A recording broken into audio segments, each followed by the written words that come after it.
ये महफिल बड़ी मुबारक महफिल है और ख़ासकर ये मरहूम हामिद अली सुबहानी साहब के इसाले सवाब के सिलसिले में साहिब खाना ने, साहिब मामला ने इसको मुनाकिद किया। हिंदुस्तान से चुन चुन कर इन्होंने शोरा को बुलाया। एक एक करके आप सबको सुनेंगे। भाई मोहम्मद अली फैजी, सैफ रजा कानपुरी, कारी जाकिर इस्माइली साहब, जिया यज़दानी साहब, इन सारे शोरा को यके बाद दीगरे इंशाअल्लाह आप मेरी तकरीर के बाद समाअत करेंगे इंशाअल्लाह। उलमा का मुक़द्दस काफ़िला मिंबर शरीफ की रहल पर विराजमान है, उनके चेहरों की आप ज़ियारत कर रहे हैं। अल्लाह मरहूम हामिद अली साहब की बख्शिश फरमाए और कब्र में उनको करवट करवट चैन और सुकून अता फरमाए। आमीन आमीन आमीन बोलो, आमीन बोलो। भाई मरना सबको है। आज उनका इसाले सवाब के सिलसिले में हम और आप हाजिर हैं। वो दिन भी दूर नहीं आ रहा कि कई दिन हमारे इसाले सवाब के सिलसिले में कोई आएगा, है ना।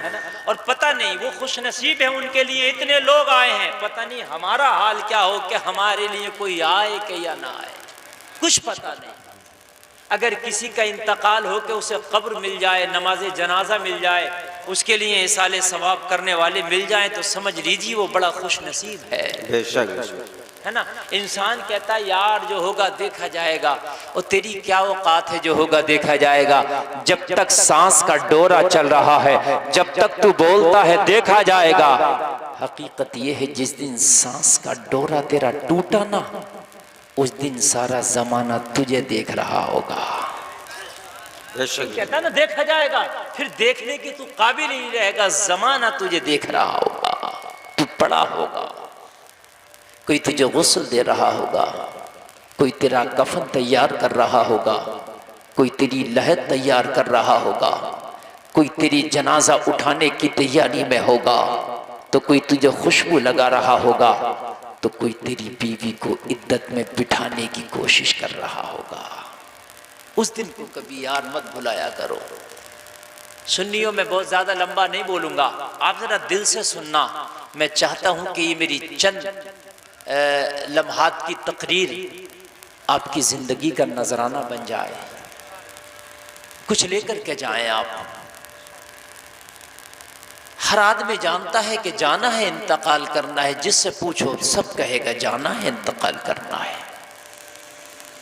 किसी से पूछो कि यार तुझे जब मरना है, इंतकाल करना है, यकीनी है, कन्फर्म है, कुछ तैयारी, तो कहता मौलाना देखा जाएगा। तैयारी ये नहीं कहता नहीं करूंगा, ये नहीं कहता देखा जाएगा, करूंगा, कर लूंगा, और भी नमाज पढ़ो, पढ़ लूंगा।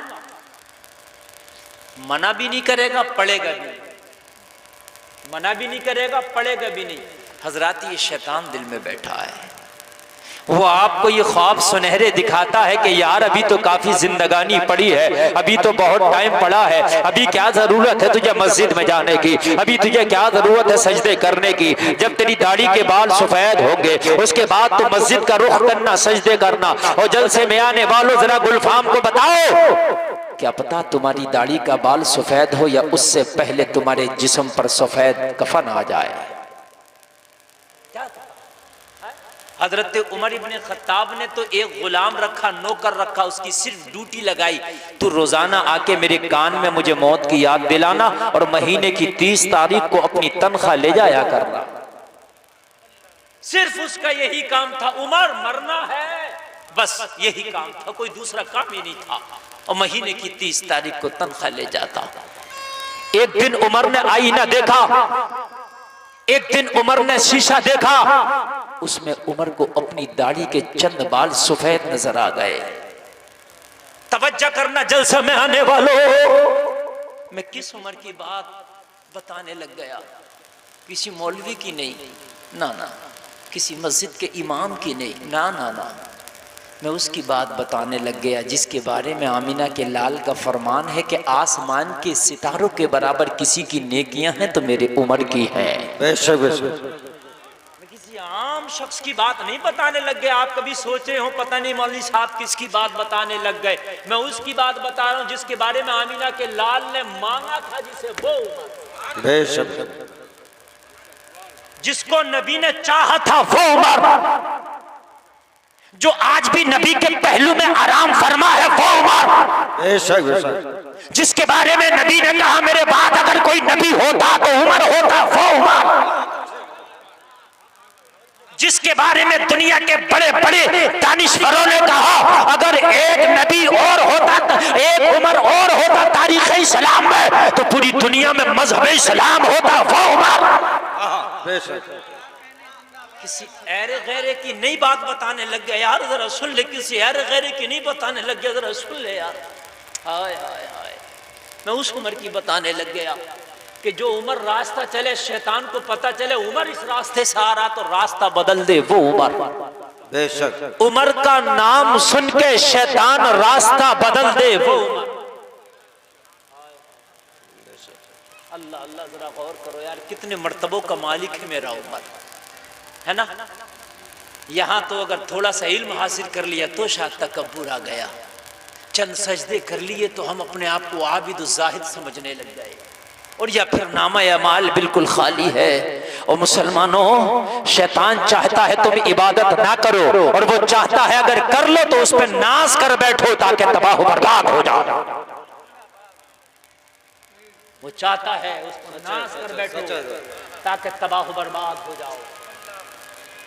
अगर आपको जिंदगी जीना है तो आइडियल आपको नबी के सहाबा को बनाना हो, इंशाअल्लाह कभी गुमराह ना होगे, कभी भटकोगे। आइडियल बनाने के लिए कहीं और जाने की जरूरत नहीं है, नबी के सहाबा को बनाओ। खुदा की कसम, अगर नबी के सहाबा को तुमने आइडियल बना लिया तो रब्बे काबा की कसम खा के कहता हूं जिंदगी माला माल हो जाएगी। ये उम्र, ये उम्र, घर में कभी फाका होता, कभी खाना होता, ये उम्र टाट का लिबास बबूल का कांटा बटन की जगह होता, मस्जिद नबवी की नंगी जमीन का बिस्तर पत्थर का तकिया होता। और शान बताऊं, शान रोम और ईरान के एम्पायर उमर का नाम सुन के ऐसे कांपते जैसे जनवरी और दिसंबर की सर्दी में लोग कांपते हैं। यार जलवा देखिए। एक दिन उमर के घर में जरा खुशहाली नजर आई, खुशहाली। बीवी से उमर ने कहा शरीक आया, अल्लाह का शुक्र है आज घर में खुशहाली नजर आती है, आज घर में अच्छा मामला नजर आता है, घर के किचन के हालात भी अच्छे हैं। लोगों आज हमारे हालात अच्छे होते हैं तो हम सोचते हैं प्लाट खरीद लें, अपना मोबाइल चेंज कर लें, अपनी कार चेंज कर लें, अपने घर पे 2 मंजिला मकान बना लें, एक जोड़ा कपड़ा और खरीद लें। ओ मेरे भाइयों, जब तुम्हारे अंदर खुशहाली आती है तो तुम दुनिया को हासिल करने की सोचते हो, मगर जरा गौर करो, नबी ने जिसे मांगा था वो उमर, जब घर में जरा सी खुशहाली आई तो उमर ने बीबी से फरमाया ओ शरीके हयात, घर में कुछ खुशहाली है, मैं जाता हूँ मदीने में कोई गरीब तलाश करता हूँ, उसके घर का खर्चा अपनी जिम्मे ले लेता हूँ। सुभान अल्लाह, कोई गरीब सुभान अल्लाह, और उसके घर का खर्च अपने जिम्मे ले लेता हूँ। हाय हाय हाय। और खुशहाली इतनी थोड़ी ना थी कि उमर के घर में खुशहाली आई तो साहब 2-4 करोड़ रुपए आ गए हों। बस इतना था कि घर में कभी फाका होता था उमर के, कभी खाना होता था, अब खाना दोनों टाइम पकने लग गया था। बस खुशहाली का मामला यह नहीं था कि 2-4 करोड़ रुपया कहीं से आ गया था भाई, नहीं नहीं, कभी पेट से पत्थर भी बनता था, कभी फाका भी होता था, कभी खाली खजूर को चूस के भी काम चलाया जाता था। जब घर में दोनों वक्त का खाना देखा, शरीके हयात से कहा अगर इजाजत हो तो मदीने का किसी गरीब को तलाश करो, उसके घर के खर्चे की जिम्मेदारी अपने ऊपर ले लेता हो ताकि हमारी वजह से उसे भी लुकमा खाने को मिलता है। बहुत खूब, बहुत यार कुर्बान जाइए, उमर लाजवाब तो बीवी भी लाजवाब है। बेशक अगर आज की बीवी होती, मेरी माँ बहनें सुन रही हैं जरा गौर करें, लड़ जाती, सर पे बैठ जाती, कहती तुझे शर्म नहीं आती, कई कई दिन के फाके होते थे तब तो कुछ नहीं कहता था, 2 वक्त का खाना क्या पकने लग गया, गरीबों को लाने लग गया है, तुझको शर्म नहीं आती। कई कई दिन के फाके से बच्चे सोते थे, तब तो मैंने कुछ नहीं बोला। आज 2 दिन खाना क्या तुझे टाइम से मिल गया, गरीबों को लाने लग गया। शर्म नहीं आती? मगर कुर्बान जाओ, इन्हें दुनियादारी नहीं चाहिए थी, मोहम्मद की वफादारी चाहिए थी। नारे तकबीर, नारे रिसालत, फैज़ाने मखदूमे मिल्लत, नारे रिसालत। सुभान अल्लाह, सुभान अल्लाह। बहुत बीवी भी क्या बीवी थी, कहने लगी उमर ले आओ। और सुनो, किसी ऐसे गरीब को ले आना, अगर कोई यतीम मिल जाए तो और सुभान अल्लाह, सुभान अल्लाह। और उमर सुनो, कोई बात नहीं, हमारी तो आदत ही है, अगर कभी नहीं भी मिले तो चलेगा, लेकिन उसके घर में दोनों वक्त खाने का इंतजाम इंशाअल्लाह हमारी तरफ से हुआ करेगा। बेशक। और एक दिन नहीं होगा, कंटिन्यू रहेगा ये मामला। हमने तो किसी को 10 का नोट दे दिया ना, तो सोचते हैं कि बहुत बड़ा पुण्य का काम कर दिया मियाँ, हमने तो फिर क्या कर दिया। हाय, आज 10 रुपए में मालूम है एक वक्त का खाना नहीं आता यार। अगर कोई आपसे मांगे और आपको लगे कि ये मुस्तहिक है, तो कम से कम एक वक्त के खाने की कीमत दे दिया कर। एक वक्त के खाने की कीमत। मस्जिद के में जुमा पढ़ने के लिए जाता ना, गुल्लक जो घूमती है मस्जिद की वो जरूरियात के लिए, उसमें 5 और 1 रुपए का सिक्का डालता है यार, एक वक्त के खाने का उसमें डाल दिया है। 5 रुपए का सिक्का उसमें डालता, 2 रुपए का, 1 रुपए का सिक्का, यार 150 डाल दिया कर। तेरी मस्जिद में जुमा को 2-4 हजार इकट्ठा हो जाएगा ना, तो मस्जिद की तनख्वाह में, मस्जिद के इमाम की तनख्वाह में जरा इजाफा हो जाएगा, उसके बच्चे जरा चिकना लुकमा खाने लगेंगे यार, दुआएं देगा। हाय हाय, दुआएं देगा यार। खिदमत करो इमाम की। इमाम अगर खुशहाल रहेगा तो खुदा की कसम वो महल्ला खुशहाल रहेगा। अगर इमाम बदहाल रहेगा तो अल्लाह उस महल्ले पर अपनी लानत बरसाएगा, वो महल्ला बदहाल रहेगा। इसलिए कि इमाम को ख्याल करना ये तुम्हारी जिम्मेदारी है। हजरत उमर ने बीवी से मशवरा करके घर से निकले। उस वक्त का निज़ाम ये था, मदीने के सारे गरीबों की एक फहरिस्त बनाई गई थी कि कौन कौन गरीब कहाँ कहाँ रहता है, उसका एड्रेस कहाँ है, उसकी वजह क्या थी। यार हाय हाय कुर्बान जाइए, तरीक़ा कार क्या था सहाबा का। हजरत अबू बकर उस वक्त के खलीफतुल मुस्लिमीन है। एक जुमला मेरा ड्रॉप नहीं हो पाए, वरना तकरीर में मज़ा नहीं आएगा। एक एक जुमला कैच करना, दिमाग के मेमोरी कार्ड में सेव करके जाना, इंशाअल्लाह जिंदगी के किसी भी पड़ाव पर ईमान कभी हैंग ना करेगा। तवज्जो करना, तवज्जो करना। उस वक्त का निजाम क्या था, मदीने के सारे गुरबा की एक फहरिस्त बनाई गई, और फहरिस्त बनाने के बाद में जो मदीना के उमरा थे उनको एक गरीब सुपुर्द कर दिया गया। भाई फला गरीब की जिम्मेदारी आपकी है, फला की आपकी, फला की आपकी। जैसे मदरसे में बच्चे पढ़ते हैं ना, एक एक बच्चा एक एक घर को दे दिया जाता है और कहता है भाई इस बच्चे की जिम्मेदारी दोनों वक्त की आपकी है। फिर वो अमीर ऐलान लगा के नहीं कहता फिरता मदीने की गलियों में कभी मैं 100 रुपए दे रहा हूं इनको, ना ना ना, मैं 500 रुपए दे रहा हूं, ना ना, चुपके से जाता उसके घर में और जो जरूरियात का सामान होता उसे दे के चला आता। एड्रेस यहां से ले लेता, जो फहरिस्त में एड्रेस होता यहां से ले लेता। यहां तो अगर 10 रुपया मस्जिद में दिया, जब तक के 11 मरतबा इमाम से ये ऐलान ना लगवा लेगा, जब तक इस नफ्स को सुकून नहीं मिलता। और अगर धोखे से इमाम का ऐलान रह गया तो दोबारा चंदा देने नहीं आता, ये कहने आता हजरत मेरे वाले चंदे का ऐलान क्यों नहीं हुआ था। और यार इमाम ने ऐलान किया नहीं किया, खुदा की कसम तेरे रब की बारगाह में कबूल हो जाए तेरा चंदा तो बस तू कामयाब। बेशक। का तरीका क्या होना चाहिए, और तुझे बताऊं ज़कात देने का तरीका क्या होना चाहिए, और तुझे बताऊं गरीबों की मदद करने का तरीका क्या होना चाहिए, और तुझे बताऊं गरीब अमीरों, और मैं तुझे बताऊं मिस्कीनों की, यतीमों की मदद का तरीका क्या हो, तुझे बताऊं भूखों को खाना खिलाने का तरीका क्या हो। अमीरों ने लिस्ट बनाई और जिसको जिसकी जिम्मेदारी उठाना होती एड्रेस लिखता, जेब में डालता, चुपके से जाता, उसको दे आता। और यहां फहरिस्त में टिक लगा दी जाती कि इस गरीब को गोद लिया है फलां, बस वो रजिस्टर की हद तक रहता, वो आवाम की हद तक नहीं जाता। हजरत उमर ने सोचा कहाँ तलाश करता फिरूंगा गरीबों को, मिले ना मिले लाओ उसी रजिस्टर में देख लेता हूँ, कोई गरीब होगा जिसको किसी अमीर ने गोद ना लिया होगा, उसे हम गोद ले लेंगे। रजिस्टर को खंगाला तो रजिस्टर में एक यतीम बच्चों का और उनकी माँ का नाम लिखा था। शोहर का इंतकाल हो गया है, छोटे छोटे बच्चे हैं, निहायत गरीब औरत है। और लोगों जरा गौर करो, छोटे छोटे बच्चे, जिसका कोई कारोबार नहीं, शोहर का इंतकाल हो गया, उससे ज्यादा गरीब कौन होगा। हजरत उमर ने बस खुश हो गए। मेरी बीवी ने भी कहा था अगर कोई यतीम मिल जाए तो बहुत अच्छी बात है। अब ये बच्चे यतीम भी मिल गए, शोहर का साया सर से उठ गया है इस खातून के। हजरत उमर ने एड्रेस लिया, नोट किया, जेब में डाल लिया और जेब में डाल के उसके घर नहीं गए, उसके घर नहीं गए, इसलिए कि दिन का मामला था, कोई देख ना ले उमर आया है इसकी मदद करने। हाय हाय हाय, यहाँ तो सर्दी के मौसम में कम्बल बटता है, चाहे सर्दी आ गई मगर कम्बल नहीं बटेगा। कम्बल जब बटेगा जब अमर उजाला वाला आ जाएगा। सही बता रहा हूँ।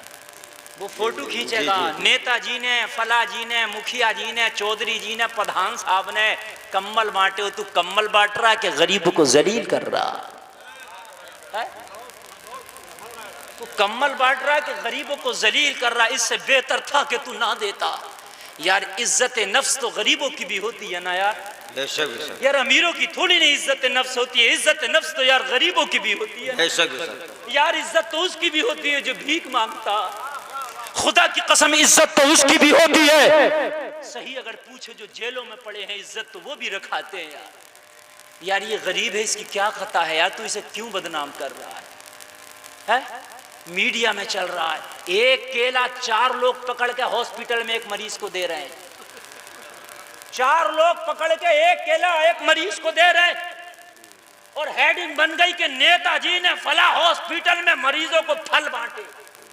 ओ नेता, अगर तू ना बांटता तो ये आज जलील ना हुआ होता।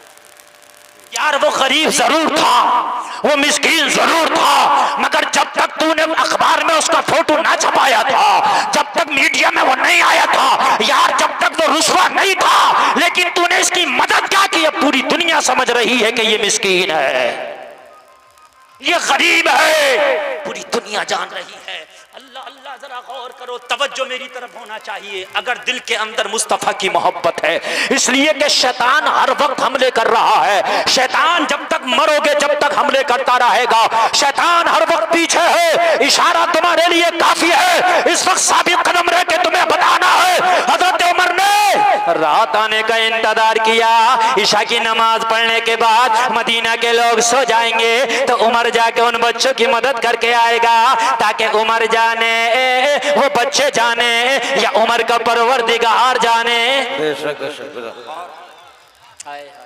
हजरत उमर इशा की नमाज पढ़े। इशा की नमाज पढ़ने के बाद अब हजरत उमर ने उस घर का इरादा किया जो एड्रेस उतारा था, उस लिस्ट में से, फहरिस्त में से, रजिस्टर में से उतारने के बाद लोगों रात इशा के बाद उसी दरवाजे में जा पहुंचे और पहुंचने के बाद दरवाजे पे दस्तक दे दिया। किस जमाने की बात कर रहा हूं मैं उस जमाने की बात कर रहा हूं जब खलीफतुल मुस्लिमीन उस वक्त हजरत अबू बकर हुआ करते थे। खलीफतुल मुस्लिमीन कौन हुआ करते थे? जोर से बोलो, हजरत अबू बकर हुआ करते थे। मैं उस जमाने की बात कर रहा हूँ। हजरत अबू बकर खलीफतुल मुस्लिमीन। उमर एक गरीब बच्चों के दरवाजे पे जा पहुंचा है। उमर ने दस्तक दी। जैसे ही उमर ने दस्तक दी, अंदर से एक छोटा सा बच्चा निकल के आया। हजरत उमर ने फरमाया, बेटा तुम अपनी अम्मी से पूछ के आओ कि अगर तुम्हें किसी चीज की जरूरत हो तो मुझे बता दो। अपनी अम्मी से कह दो, अम्मी एक गुलाम, एक घर का काम करने वाला खादिम दरवाजे पे खड़ा है, इजाजत चाहता है, घर की जो जरूरियात हो वो पूरी करना चाहता है। बेशक खादिम आया है, खादिम। बच्चा गया, माँ से पूछा, माँ कोई खादिम आया है, अंदर आने की इजाजत चाहता है, घर की जो जरूरियात है मुकम्मल पूरी करने का वादा करता है। माँ भी सच्ची थी। माँ ने कहा, बेटा उससे मना कर दो, हमारे घर तो पहले से एक खादिम आता है और हमारे घर की जरूरियात को पूरा करके चला जाता है, उससे कहो किसी और गरीब का दरवाजा देख ले, हमारे दरवाजे की जरूरत नहीं है। अच्छा ये भी सच्ची थी। आज का बंदा तो एक हिस्सा मिल जाए तो मना नहीं करता, दूसरा भी हाथ बढ़ा देता, मिल ही जाए तो बेहतर है ना मेरे भाई। और मेरे भाई हक तलफी ना करो यार, अगर तेरा हक तुझे मिल गया ना तो कोशिश कर दूसरे का हक उस तक पहुंचना चाहिए। यही मजहब इस्लाम है, यही तेरे नबी का सबक है, यही तेरे नबी की तालीम है। और जलसे में आने वालों, वो बच्चा आया, आके कहने लगा किसी और गरीब का दरवाजा देख लो, मेरी माँ ने कहलवा के भेजा है। हमारे घर में तो एक खादिम पहले से आता, ऑलरेडी हमारे घर पे खादिम आता, हमारे घर की जरूरियात पूरी करके चला जाता है, हमारे घर का झाड़ू पोंछा भी करके चला जाता है। हद ये है कि हमारे झूठे बर्तन भी धो के चला जाता है। हद ये है जो जो चीज की जरूरत होती है रोजाना ला के भी देता है। हमें जरूरत नहीं किसी और का दरवाजा देख लो। हजरत उमर ने फरमाया बच्चों तुम गलत कह रहे हो, अगर तुम्हारे घर आता तो रजिस्टर में तुम्हारे नाम के आगे उसका नाम लिखा होता।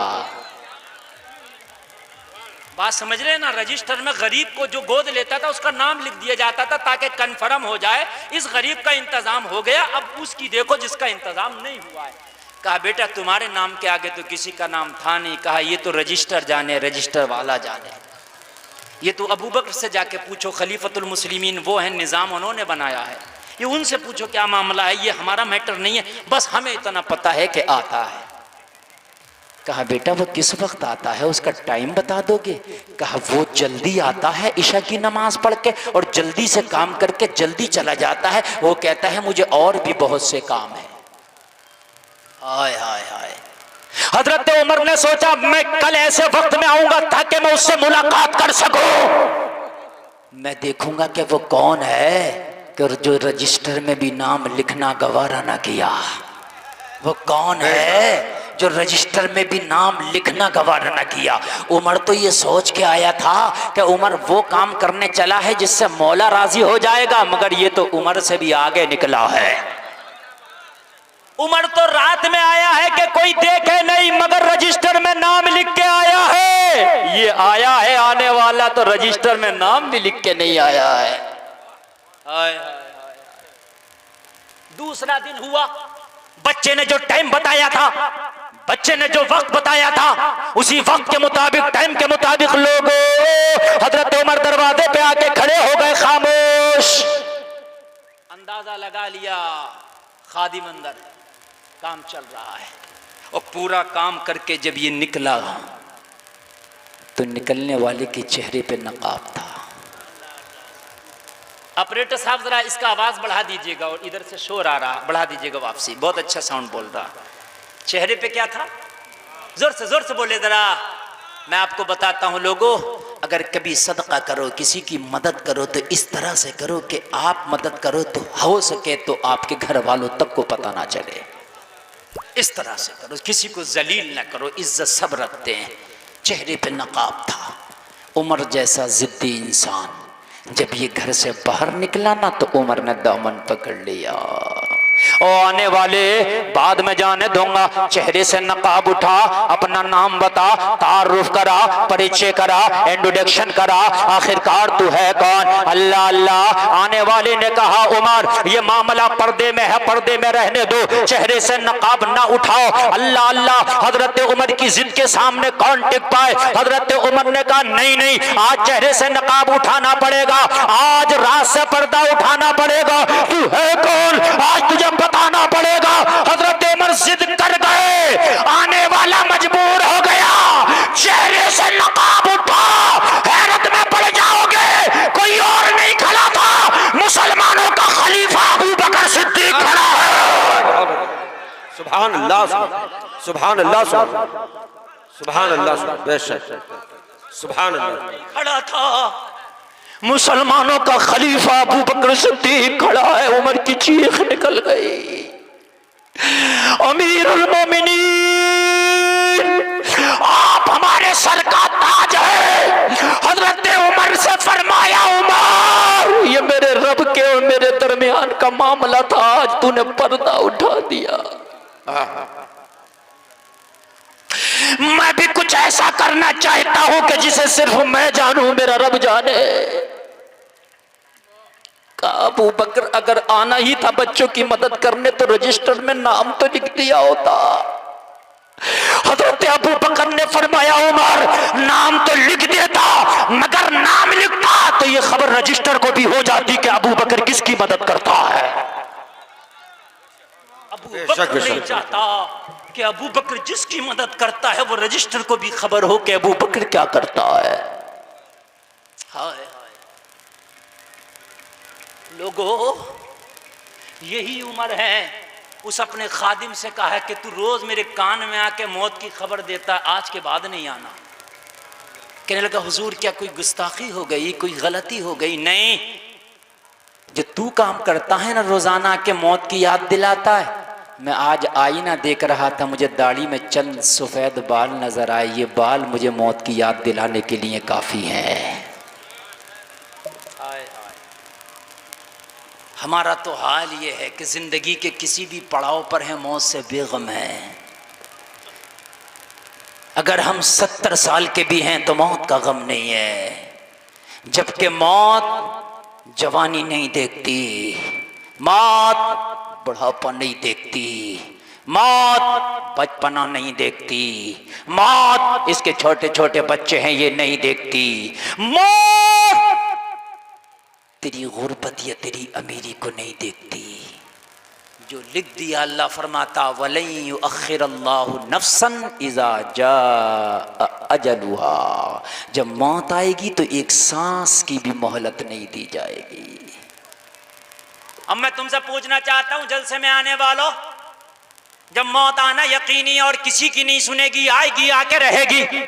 और एक जगह अल्लाह ने फरमाया ऐनमा तकूनु युद्रिकुमुल मौतु वलौ कुंतुम फी बुरूजिम मुशय्यदा, तुम कितने ही मजबूत किलों में क्यों ना बंद हो जाओ, मौत तुम्हें वहां भी पालेगी। आप फौलादी किलों में बंद हो जाओ, रंग पिघला ही दीवारों में आप दाखिल हो जाओ, मौत आएगी तो तुम्हें वहां भी पालेगी। ये कुरान के ऐलान है। मैं कोई हदीस भी नहीं पढ़ रहा कि तुमको भाई ज़ईफ है कि कवी है कि हसन है कि सही है। हाँ, मैं कुरान की आयतें पढ़ पढ़ के आपको बता रहा हूं। मौत के मामले में मैं पूछना चाहता हूं, बताओ तुमने कितनी मौत की तैयारी की? तो जवाब मिलेगा मौलाना मेरे 5000 दोस्त हैं फेसबुक पर। कोई कहेगा मौलाना ट्विटर पे मुझे इतने लोग फॉलो करते हैं, कोई कहेगा मौलाना इंस्टाग्राम पर मेरे इतने फॉलोवर हैं। कुल मिला के अगर दोस्तों की फहरिस्त गिनाना शुरू हो जाओ तो सुबह हो जाए, दोस्तों की फहरिस्त खत्म ना हो। बचपन के अलग है, जवानी के अलग है, बुढ़ापे के अलग है, स्कूल के अलग है, कॉलेज के अलग है, मदरसे के अलग है, लोगों महल्ले के अलग है, लोगों कान खोल के सुनो, फेसबुक के अलग है, व्हाट्सएप के अलग है, ट्विटर के अलग है, इंस्टा के अलग है। अगर दोस्तों की फहरिस्त गिनाने में आ जाओ तो सुबह निकल जाए मगर नाम ना गिना सको। लेकिन गुलफाम पूछना चाहता है, इन दोस्तों के खातिर तूने अपनी जिंदगी को तबाह कर दिया। पूरी पूरी रात इन दोस्तों से चैट करने में गुजारता है, पूरा पूरा दिन इन दोस्तों की मोहब्बत में गुजारता है। ये दोस्त तेरे कितने काम के हैं? तो जवाब मिलेगा जिस दिन तेरी आंखें बंद हो जाएंगी, ये सारे दोस्त आएंगे, हाथ में मिट्टी उठा के कहेंगे मिनहा खलकनाकुम व फीहा नुईदुकुम व मिनहा नुखरिजुकुम तारतन उखरा अलविदा। अब तेरा दोस्त तेरी कब्र में कोई जाने को तैयार नहीं होगा, जिससे तू कई कई साल से चैट करता था, 1 घंटे के लिए तो तेरी कब्र में चला जाए, हाय मेरा दोस्त अकेला है, लाओ इसके दिलजोई के लिए चला जाऊं, कोई नहीं जाने को तैयार है। कोई जाने को तैयार मुझे बता है? नहीं, सबने मिट्टी डाली, वो भी नुखरिजुकुम तारतन उखरा पड़ा, और पढ़ने के बाद में सब वापस आ रहे हैं। आज कब्र पे तू तन्हा है, अकेला है, कोई नहीं है। कब्र में तन्हा है, अकेला है, कोई नहीं है। लेकिन काश ये तूने दिल इन दुनियादारों को ना दिया होता, काश नबी के सरदार को दिया होता। यार जरा कह दो ना, यार कह दो ना, सुभान अल्लाह सुभान अल्लाह। ये दिल मियाँ, ये दिल उन्हीं के लिए है। सही बात है, दिल अल्लाह ने बड़ी प्यारी चीज बनाई, ये दिल उन्हीं के लिए, ये दिल उन्हीं के लिए, बड़ी प्यारी चीज अल्लाह ने दिल बनाई है। इस दिल में तूने क्या यार गुनाहों का घास पैदा कर लिया, नबी की मोहब्बत की खेती उगा इसके अंदर। अगर तू दिल मदीने वाले से लगा के गया है तो तेरी कब्र से सब तो वापस आ जाएंगे। नकीरें तुझे कब्र में जगा के तुझसे सवाल करेंगे,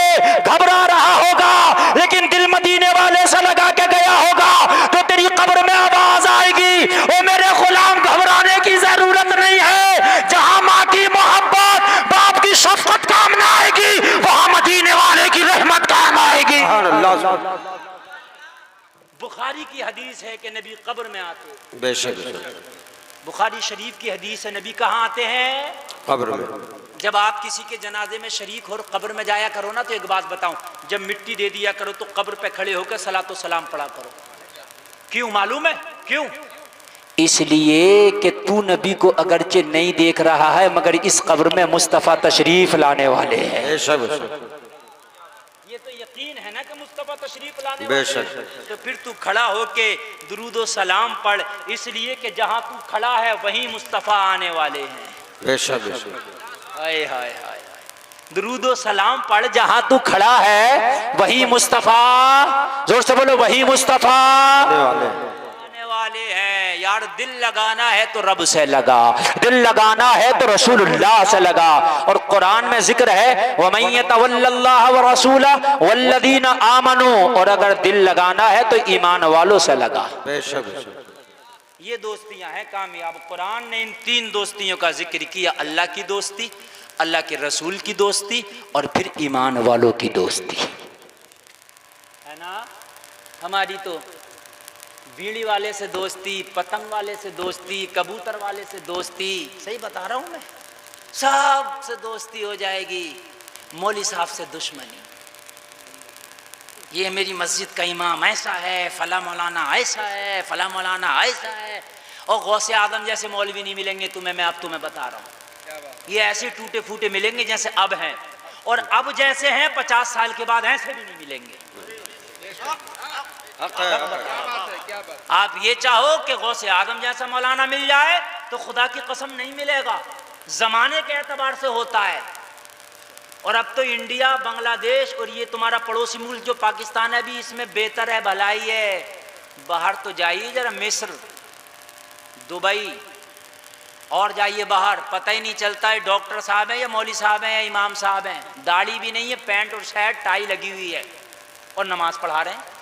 हाँ, यहाँ तो मौली साहब के दाढ़ी भी है, टोपी भी है, कुर्ता भी है, पैजामा भी है। बाहर ऐसा नहीं है, वो आम लोगों की तरह बड़े बड़े आलिम। अभी टर्की के एक उलमा आए, उर्से रज़वी में उलमा में से एक आलिम थे, मेरी मुलाकात हुई, इतना काबिल आदमी, इतना काबिल आदमी के धुएं निकाल दे अच्छे अच्छों के, सही बता रहा हूँ मैं, बहुत काबिल। लेकिन पैंट जींस थी, शर्ट था, एक तर्जमान था, वो था तर्जमा करने वाला जो होता है, मुतरजिम था, और उसके बाद में टोपी भी नहीं थी और कैमरा था शायद उनके पास, समझ रहे हैं आप। और आए, मेरी उससे मुलाकात हुई, वो मुतरजिम के ज़रिए से कुछ गुफ्तगू हुई। मैंने कहा या अल्लाह, बोले हजरत मौलाना जी नहीं, ये बहुत बड़ा शेख है अपने वक्त का है। और बोले हजरत बड़े बड़े आलिमों का उस्ताद है ये शख्स। और जब गुफ्तगू की ना उस शख्स ने तो लगता था वाकई, समझ रहे हैं। तो ये हाल है, यहाँ का तो मामला बेहतर है। इन मौलवियों में ज़्यादा कीड़े ना निकाला करो, जो भी हैं बेहतर है, समझ रहे हैं आप। शैतान नहीं चाहता कि आप इनसे करीब हो, इसलिए कि ये टूटे फूटों से भी अगर करीब हो गए ना तो खुदा की कसम टूटी फूटी जिंदगी तुम्हारी भली हो जाएगी। बेशक पूरी जिंदगी इन्हीं मौलवियों की मुखालफत करता रहा, मरने के बाद अब मौलवियों को बुलाना शुरू कर रहा है कि तीजे में मौलवी आएगा, 10वें में मौलवी आएगा, नमाज जनाजा में मौलवी आएगा, फातिहा में मौलवी आएगा। और जब तक जिंदा था तब तक मौलवियों से दुश्मनी थी। अजीब मामला है, अजीब मामला है। ये तो ऐसे ही हो गया, जिंदगी में छोले भटूरे समोसे पकोड़े खाया, और जब बीमार हो गया हॉस्पिटल में गया तो रिश्तेदार खैरियत के लिए फल लेके जा रहे हैं, और जो इसके लिए फल लेके जा रहे हैं ये फल खा रहा, वो हॉस्पिटल से बाहर बैठ के फिर समोसा छोले पकोड़े खा रहे हैं, है ना। ऐसे ही है, हकीकत बता रहे हैं। जब तक जिंदा है मौलवी की बुराई, मैं गलत नहीं कह रहा हूं, आप कहीं 10 लोग खड़े हो, एक मौलवी की बुराई शुरू कर दो, आपको डांटने वाला नहीं मिलेगा कोई, अरे ये गलत बात है, नबी के नाइब हैं ये, यार इस तरीके से नहीं कहते, चल हो सकता कोई खराबी होगी तो भाई अपनी जबान से ना कहेगा हाँ सही कह रहे हो मियाँ, वो 2 चूड़ी और आगे बतागा, मैंने तो फला मौलवी ऐसे देखा और चढ़ा दिया। सही बता रहा हूं मैं, ये कौम है, इस कौम को बस अल्लाह बचाए। नबियों को नहीं छोड़ा तो मौलवियों की क्या औकात है, सही बता रहा हूँ, नबियों को नहीं छोड़ा। हजरत मूसा से कहा कि खाने पीने का इंतजाम कराओ तभी तो तुम्हारे रब को मानेंगे, मन्नू सलवा का इंतजाम करा दिया तो जालिम फिर भी नहीं माने, उसे रखने लगे, सड़ाने लगे। कहा हम तो मछलियां मारेंगे। तो कहा अच्छा ऐसा करो भाई, आप रोज मारते हो तो एक दिन कम से कम ना मारो, या हफ्ते में एक दिन की छुट्टी कर लो। तो घरों में उन्होंने बना ली थी छोटी छोटी नहरें, वो जो दिन छुट्टी का था उस दिन अपने घर में बैठ के मारते थे। मानना नहीं है, मानना, कौम तो कौम है ना, है? अल्लाह ने एक ऊँटनी दे दी कि जाओ इसका दूध पियो, मजे करो। उसी ऊँटनी के कहा जिस दिन ये निकलेगी चरने के लिए उस दिन अपने जानवर नहीं खोलना, उसी दिन जालिमों ने खोले और उसकी कूचे काट दी। ये कौम, अल्लाह अकबर, ये तो उल्टी भी और सीधी भी दोनों तरफ की है। लोगों डरो यार, खुदा के खौफ से डरो। ये जैसे भी टूटे फूटे आलिम है ना, इनसे कुर्बत हासिल करो। खुदा की कसम ये कुछ ना कुछ ज्यादा नहीं तुझे दो बात बताएंगे मगर दीन की बताएंगे। बेशक। अब कोई नबी नहीं आने वाला, नबूवत का दरवाजा बंद हो गया। दोस्ती करो तो उलमा से करो यार। तेरी जिंदगी में कोई ना कोई दोस्त ऐसा होना चाहिए जो बेहतरीन आलिम दीन हो। कह देना सुभान अल्लाह, सुभान अल्लाह, यार और जोर से बोल दे जरा सुभान अल्लाह, सुभान अल्लाह। सरकार गौसे पाक के जाहिरी जमाने की बात है कि एक शख्स का इंतकाल हुआ, बड़ा गुनहगार था, इंतकाल हो गया, मर गया। उसकी कब्र से शोले उठे आग के, कभी कभी अल्लाह दिखा भी देता है। उसकी कब्र में अजाब हुआ, अल्लाह ने दिखा दिया। उसका बच्चा सरकार गौसे पाक की बारगाह में जाके खड़ा हुआ, अर्ज करने लगा हुजूर मेरे बाप पे अजाब हो रहा, दुआ करते हैं कि अल्लाह के अजाब से उसे नजात मिल जाए। सरकार गौसे पाक ने फरमाया कभी मेरे वाज में मेरी तकरीर में बैठा था? कहा हुजूर नहीं, वो तो शराबी कबाबी आदमी था, उसका कहां ये काम था। सरकार गौसे पाक ने फरमाया नहीं। अच्छा कभी मेरी महफिल में आया था? नहीं। कभी मुझसे जिंदगी में मिला था? नहीं। सरकार गौसे पाक ने फरमाया कभी मेरे दरवाजे से गुजरा था खानका के? सुभान अल्लाह, जरा कह देना सुभान अल्लाह, सुभान अल्लाह। कभी मेरी खानका के दरवाजे से गुजरा था? बच्चा थोड़ी देर खामोश हुआ, बहुत देर के बाद बोला हाँ मुझे याद है, एक बार शेख मैं अपने बाप के साथ था, आप अपनी खानका में बैठे थे, मेरा बाप आपकी खानका के दरवाजे से गुजरा था। बस सरकार गौसे पाक ने हाथ उठाया, मौला जो मेरी खानका के दरवाजे से गुजरा है उस पे अजाब किस लिए हो रहा है, उसे अपनी रहमत से नवाज दे। सुभान अल्लाह, माशाअल्लाह। इधर सरकार गौसे पाक का दुआ करना था, अल्लाह की रहमत जोश में आई और उसकी कब्र से अजाब को उठा लिया गया। अब गौसे आदम नहीं, गौसे आदम के गुलाम, इनके बारे में भी हदीसें हैं, इनके बारे में भी हैं, बल्कि इनके ही तो नाइब रसूल है। जो बच्चे मदरसे में पढ़ते ना छोटे छोटे, उनके बारे में सुन लो। अगर कब्रिस्तान से कोई मदरसे का बच्चा गुजर जाए ना तो 40 दिन तक उस कब्रिस्तान से अजाब उठा लिया जाता है। बेशक बेशक। जिन बच्चों को आप हकीर समझते हो, सोचते हो तीजे का खाना यही खाएंगे, 10 में 20 में 40वां खाने के लिए पैदा हुए, नहीं यार, बल्कि इन्हें ज़कातें ना खिलाओ, इन्हें इमदाद वैसी करो, इसलिए कि ताकि ये आलिम दीन बने तो डंके की चोट पर बोले। बेशक बेशक।